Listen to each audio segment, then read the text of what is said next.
Big बाजार, FBB central, brand factory, इन सारी जगहों पर कभी न कभी तो आपने शॉपिंग जरूर की होगी। और दोस्तों यह आपके और मेरे जैसे मिडिल क्लास फैमिली वालों के लिए तो वरदान की तरह है, क्योंकि यहाँ पर जो भी सामान मिलता है वो बहुत ही अफोर्डेबल प्राइस पर होता है और यहाँ पर हमेशा डिस्काउंट चलते रहते हैं। अब दोस्तों सवाल यह उठता है कि इतनी पॉपुलैरिटी होने के बाद भी अचानक से यह कहाँ गायब हो गए। इसके अलावा दोस्तों बिग बाजार का ये जो महासेल वाला पेज है वो न्यूज़पेपर में आता था बहुत टाइम पहले, ये गायब हो चुका है और आज देखा जाए तो ये देखने को भी नहीं मिलता। इसके पीछे एकमात्र कारण है वो है फ्यूचर ग्रुप की लापरवाही और उनके ऊपर बढ़ता कर्ज। और दोस्तों इसी कर्ज के कारण अगस्त 2020 में फ्यूचर ग्रुप का सबसे बड़ा रिटेल मार्केट बिग बाजार और बाकी सारे ब्रांड्स रिलायंस ने सिर्फ और सिर्फ 24,713 करोड़ में एक्वायर कर लिया। और दोस्तों आज के टाइम पर फ्यूचर ग्रुप दिवालियापन के कगार पर आ चुका है। अब दोस्तों ये सारी चीजें क्यों हुई और इसके पीछे का कारण क्या था? क्यों दोस्तों एक टाइम पर रिटेल मार्केट पर अपनी कब्जा जमाए हुए फ्यूचर ग्रुप आज कंगाली की कगार पर खड़ा हुआ है? इस सवाल का जवाब दोस्तों आपको आगे इस वीडियो में मिलने वाला है। तो दोस्तों इस स्टोरी की शुरुआत होती है फ्यूचर ग्रुप से और फ्यूचर ग्रुप के फाउंडर का नाम है किशोर बियानी। किशोर बियानी का जन्म 1961 में एक मारवाड़ी फैमिली में हुआ था।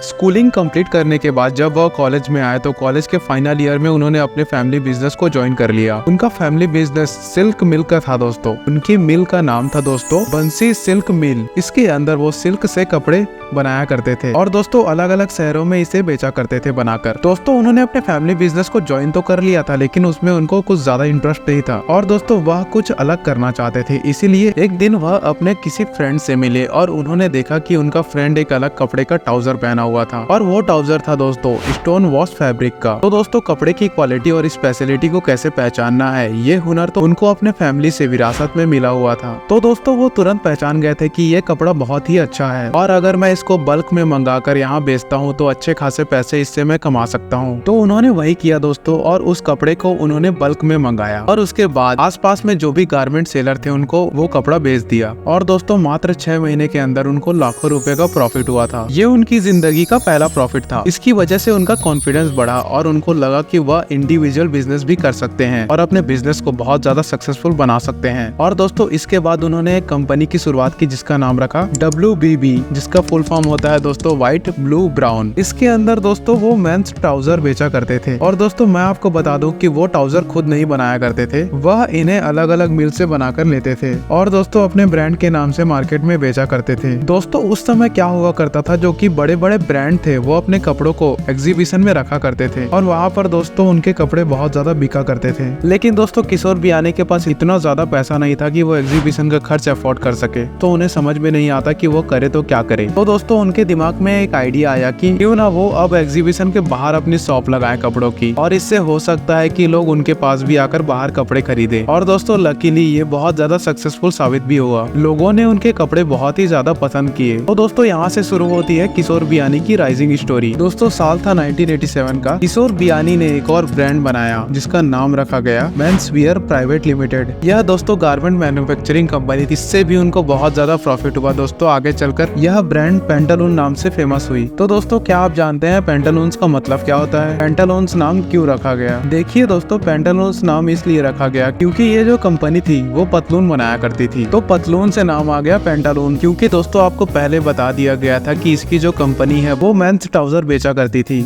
और दोस्तों बाद में पेंटालून्स में लेडीज और किड्स वेयर भी बेचे जाने लगे, जिसकी वजह से इसका नाम चेंज करके रख दिया गया पेंटालून्स रिटेल्स। और दोस्तों मैं आपको बता दूं कि इनकी जो फ्रेंचाइजी है वो पूरे ऑल ओवर इंडिया में अलग अलग जगह पर खुलने लगी और लोगों ने इसे काफी ज्यादा पसंद किया। दोस्तों यह वह दौर हुआ करते थे जब मॉल मौजूद नहीं थे, तो उस टाइम किशोर बियानी ने कलकत्ता में 10,000 स्क्वायर फीट का एक पेंटालून स्टोर ओपन किया जो कि एक मॉडर्न शॉपिंग सेंटर था। यहाँ पर दोस्तों लोगों को एक ही जगह पर मेंस, वुमेन्स और किड्स के गारमेंट मिला करते थे। इसके अलावा दोस्तों एंटरटेनमेंट और ईटिंग का भी एक्सपीरियंस कराया इन्होंने, जो कि दोस्तों लोगों को बहुत ही ज्यादा पसंद आया। दोस्तों देखते ही देखते इंडिया में जो भी मेट्रो सिटीज है वहाँ पर पेंटालून्स के बड़े बड़े रिटेल आउटलेट ओपन कर दिए गए और दोस्तों ये जो कॉन्सेप्ट था किशोर बियानी के लिए बहुत ज्यादा फायदेमंद साबित हुआ।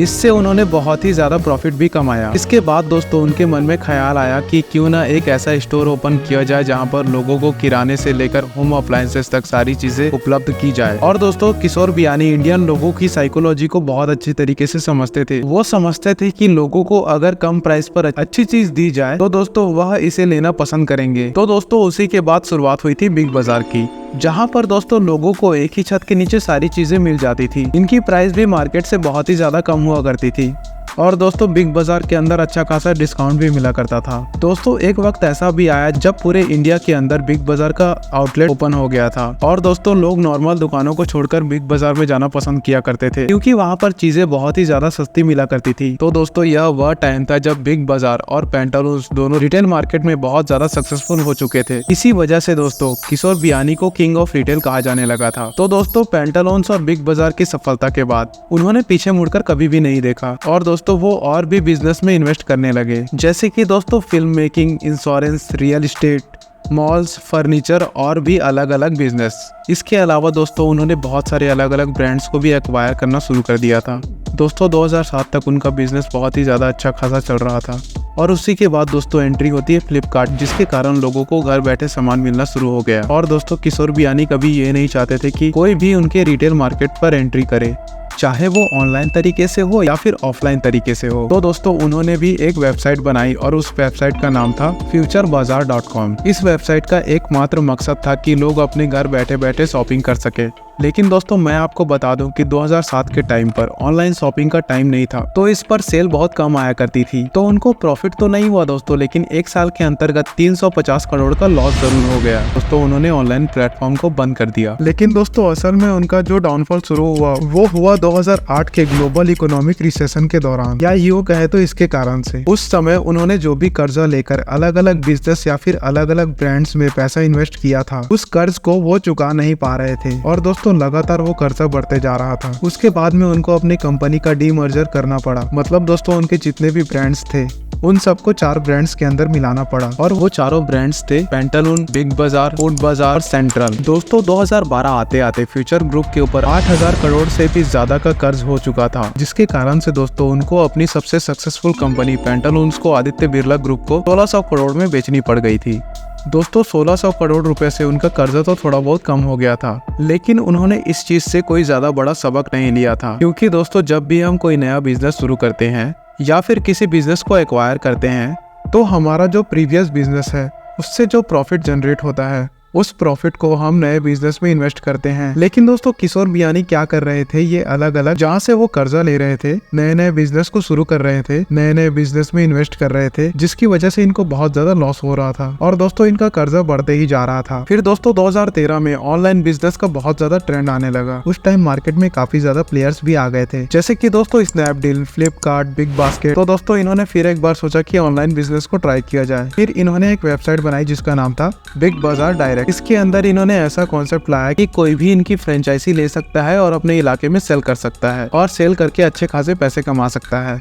लेकिन दोस्तों इस चीज पर भी लोगों ने ज्यादा इंटरेस्ट नहीं दिखाया और दोस्तों यहाँ पर भी उनको बहुत अच्छा खासा लॉस हुआ। उसके बाद दोस्तों किशोर बियानी ने सोचा कि ऑनलाइन बिजनेस पे ज्यादा स्कोप है नहीं, उनको अपने ऑफलाइन बिजनेस पे ही ज्यादा फोकस करना चाहिए। उसके बाद में दोस्तों उन्होंने साउथ में अपना बिजनेस फैलाना शुरू कर दिया। 2014 में नीलगिरी ग्रोसरी चेन को खरीदा, जिसके लिए उन्होंने 300 करोड़ रुपए दिए। उसके बाद 2016 में दोस्तों उन्होंने इजी डे क्लब और हेरिटेज फ्रेश नाम की एक कंपनी को खरीदा और उसके बाद उन्होंने 2017 में 650 करोड़ रुपए देकर हाइपर सिटी को खरीदा और दोस्तों उसके बाद 2018 के अंदर ईजोन नाम की एक साउथ की फेमस इलेक्ट्रॉनिक कंपनी को एक्वायर कर लिया। दोस्तों मैं आपको एक चीज बताना चाहूंगा कि ये जितने भी बिजनेस एक्वायर किए गए और खरीदा गया, उनमें से जो भी पैसा दिया गया था उसमें एक भी रुपया किशोर बियानी के प्रॉफिट का पैसा नहीं था। सारा का सारा उन्होंने मार्केट से कर्जा लिया हुआ था और दोस्तों कर्जा लेकर ही उन्होंने खरीदा था, क्योंकि उन्होंने ये सोचा था कि फ्यूचर में ये सारी कंपनीज उनको अच्छा खासा प्रॉफिट करके देंगी। लेकिन उन्हें ये नहीं समझ आ रहा था कि इंडियन मार्केट का थोड़ा थोड़ा ट्रेंड चेंज हो रहा है। और अब दोस्तों 2016 में जियो आ चुका था और दोस्तों जियो आने के बाद इंटरनेट का रिवॉल्यूशन आया और लोग ऑनलाइन शॉपिंग करने लगे थे। लेकिन दोस्तों किशोर बियानी को ये लगता था कि ऑनलाइन शॉपिंग में ज्यादा स्कोप नहीं है, क्योंकि वो 2 बार ऑनलाइन में लॉस उठा चुके थे। तो दोस्तों उनको लगता था कि ऑफलाइन मार्केट पर ही फोकस करना चाहिए। वैसे दोस्तों वो अपने बिजनेस को कर्जा लेकर बढ़ाते जा रहे थे और भी ज्यादा बिजनेस को वो एक्वायर करते जा रहे थे और दोस्तों ऐसा करते करते 2019 का साल भी आ गया और दोस्तों उनके ऊपर 12,778 करोड़ रुपए का कर्जा हो गया। और दोस्तों उसके बाद में आ गया पेंडेमिक कोविड-19, जिसने और भी ज्यादा सिचुएशन को खराब कर दिया। मार्च 2020 से लेकर लेकर अप्रैल 2020 तक फ्यूचर ग्रुप का जो शेयर प्राइस था वो 80% तक गिर चुका था। और दोस्तों किशोर बियानी पर इतना ज्यादा कर्जा हो चुका था कि अपने कर्जे को चुकाने के लिए उनको अपने सबसे सक्सेसफुल कंपनी बिग बाजार को बेचने का फैसला लेना पड़ा था। फिर दोस्तों अगस्त 2020 में फ्यूचर ग्रुप ने अपने लॉजिस्टिक और वेयर हाउस से रिलेटेड वो सारे के सारे बिजनेस को 24,713 करोड़ रुपए में रिलायंस रिटेल को बेच दिए। पूरे ऑल ओवर इंडिया में फ्यूचर ग्रुप के 1800 से भी ज्यादा रिटेल स्टोर थे, उन सभी पर दोस्तों रिलायंस रिटेल का कब्जा हो गया। और दोस्तों मैं आपको बता दूं कि फ्यूचर ग्रुप की जो बैकबोन थी,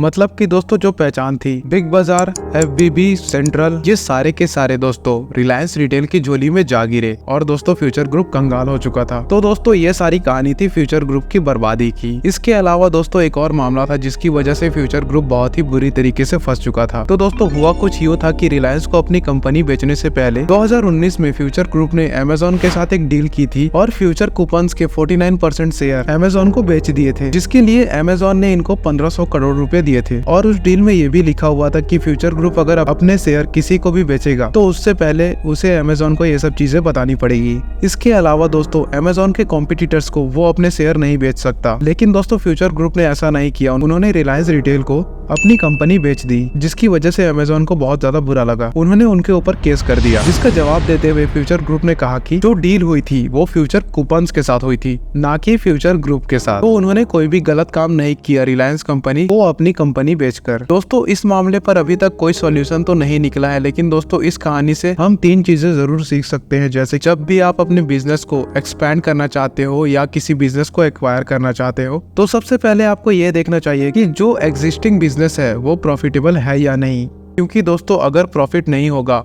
तो आप दूसरे बिजनेस में भी सरवाइव नहीं कर पाओगे। अगर ऐसी गलतियां आप करते हैं तो आपकी हालत भी ऐसी होगी जैसे कि किशोर बियानी की हुई थी। दूसरी दोस्तों मार्केट के ट्रेंड को समझना, जैसे कि किशोर बियानी ने मार्केट के ट्रेंड को नहीं समझा और उनका बिजनेस बहुत ही ज्यादा लॉस में चला गया था। तो दोस्तों हमेशा आपको मार्केट के ट्रेंड को समझना चाहिए और उसके हिसाब से डिसीजन लेना चाहिए। तीसरी और इम्पोर्टेंट थिंग, आपका ऑब्जर्वेशन पावर बहुत ही ज्यादा अच्छा होना चाहिए। आपको ये समझ में आना चाहिए कि कस्टमर के माइंड में क्या चल रहा है और वह क्या खरीदना चाहता है उस पर्टिकुलर टाइम पर, ताकि आप उसके हिसाब से अपने बिजनेस में डिसीजन ले पाए और अपने बिजनेस को आगे बढ़ा सके। धन्यवाद।